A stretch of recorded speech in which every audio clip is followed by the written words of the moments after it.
So one of our biggest challenges was the fact that our entire lead flow was single channel.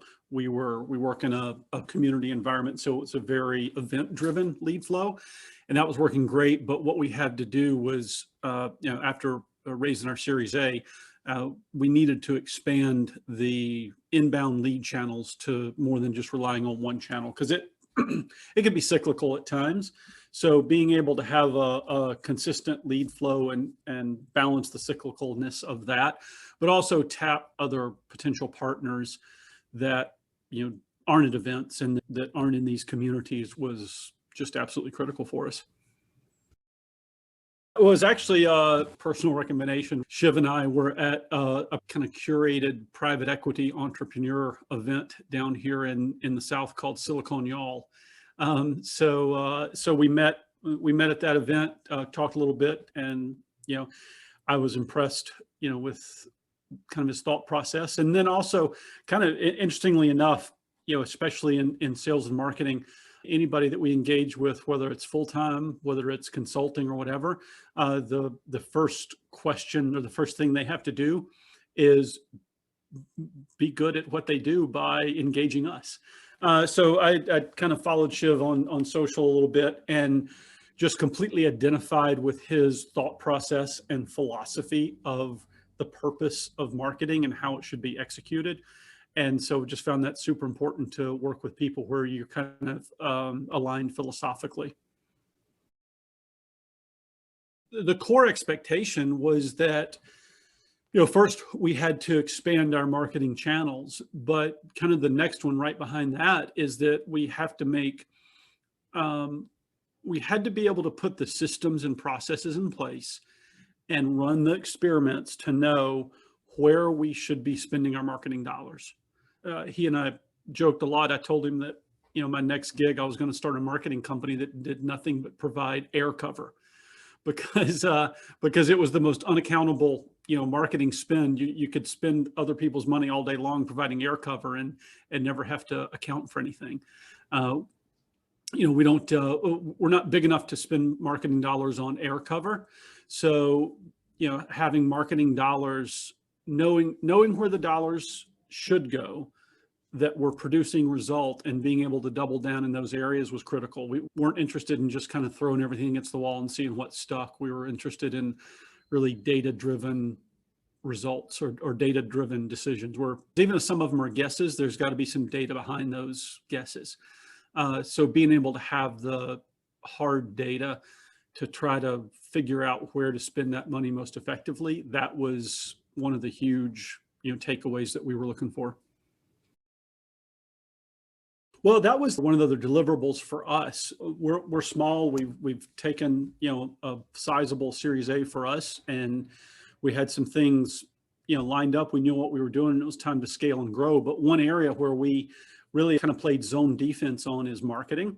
So we kind of had a lot of fingers in the marketing pie, but not really a dedicated marketing headcounts or marketing team.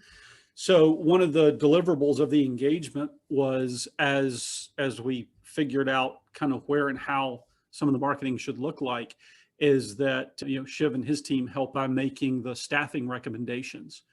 We've been doing this a long time, and I had some pretty strong opinions. And so part of that was Shiv and To SaaS validating the opinions.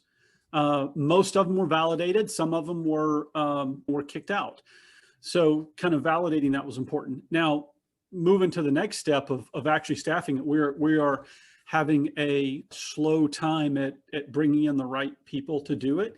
And I think it's actually a good thing, because we know exactly who we're looking for.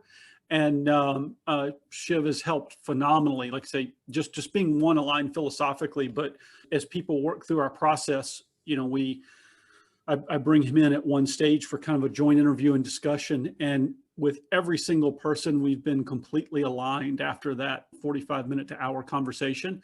And he's been able to provide just crystal clear, just great clarity into how, when, if, or not to move forward with certain folks in the process. So, so in one sense, it's been great because it's really helped us define a real clear picture of the skill sets and the people we're looking for. On the other hand, it's hard because there aren't 20 of them walking down the street. Where in the past, we probably would have brought some folks in that had some of the right credentials maybe, but not what we needed to execute on what we execute on, which would have led to a lot of frustration on everybody's part.